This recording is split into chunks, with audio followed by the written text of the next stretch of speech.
বা ন্যায্য মূল্যে আপনাদের এই দুধ, ডিম এবং মুরগি বিক্রয় করা হচ্ছে। এটি আপনারা যে কয়জন আসতে পেরেছেন কিনতে পারবেন, তবে অনুরোধ করব একজন আপনারা লিমিট অনুযায়ী আপনার যেটুকু লাগে সেটুকু কিনবেন, কারণ একজন যদি অতিরিক্ত কিনে ফেলেন তাহলে আরেকজন ক্রেতা কিন্তু আপনার ভাই সে কিনতে পারবে না, সুযোগটা পাবে না। আমাদের স্টক তো এখানে নড়িয়ায় 3 লাখ মানুষ, এর ভিতর হয়তো 20,000 লোক এটা কিনতে চায়, জানলে হয়তো এই পরিমাণ লোকই আসবে। আমরা স্টক কম হওয়ার কারণে ওইভাবে প্রচার করে আমরা আনতে পারিনি, এই কারণে আপনারা হয়তো বাড়ানো, তারপরেও যে পরিমাণ চাহিদা ওই পরিমাণ হয়তো আমরা দিতে পারবো না, একটু সক্ষমতার একটা ঘাটতি আছে আমাদের। এই কারণে আপনাদেরও অনুরোধ করবো যে বিশেষ করে 1 ডজন ডিম, তারপরে দুধ একটা লিমিট 1-2 লিটারের মধ্যে এবং 1 ডজন ডিম, এভাবে কিনলে একটু অন্যদেরও সুবিধা হবে। আপনারা একটু খেয়াল রেখে কিনবেন।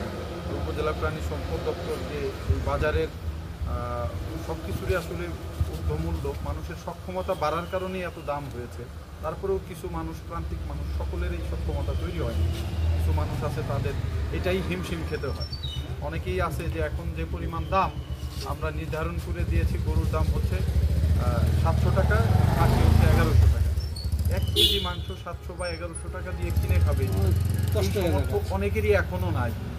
যদিও অনেকের বেড়েছে, কিন্তু তারপরেও কিছু লোকের নাই।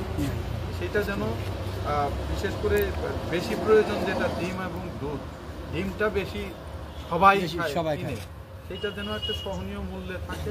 সরকার সেটা চিন্তা ভাবনা করে উপজেলা প্রাণী সম্পদ দপ্তরের পক্ষ থেকে এই ন্যায্য মূল্যে রমজানে বিক্রির উদ্যোগ নিয়েছে। উপজেলা প্রাণী সম্পদ দপ্তরকে ধন্যবাদ জানাই এবং আপনাদেরও ধন্যবাদ জানাই যারা এই ন্যায্য মূল্যে উৎসাহিত করতে কিনতে এসেছেন। আপনাদের সকলের সুস্বাস্থ্য মঙ্গল কামনা করি এবং আজকের এই প্রাণী সম্পদ দপ্তরের যে ন্যায্য মূল্যের কর্মসূচি এটি যেন চলমান থাকে। আজকে এটি উদ্বোধন হলো, এটা শুভ উদ্বোধন ঘোষণা করছি। ভালো থাকবেন, আসসালামু আলাইকুম। এমনি অনেক ব্যস্ততার মাঝেও এখানে এসে উপস্থিত হয়ে এই কার্যক্রম সম্পন্ন করেছেন। আমরা চেষ্টা করব এই কার্যক্রম চালু রাখার জন্য, চাহিদার ভিত্তিতে এর পরিমাণ কমতে পারে, বাড়তে পারে। সবাইকে আন্তরিক ধন্যবাদ।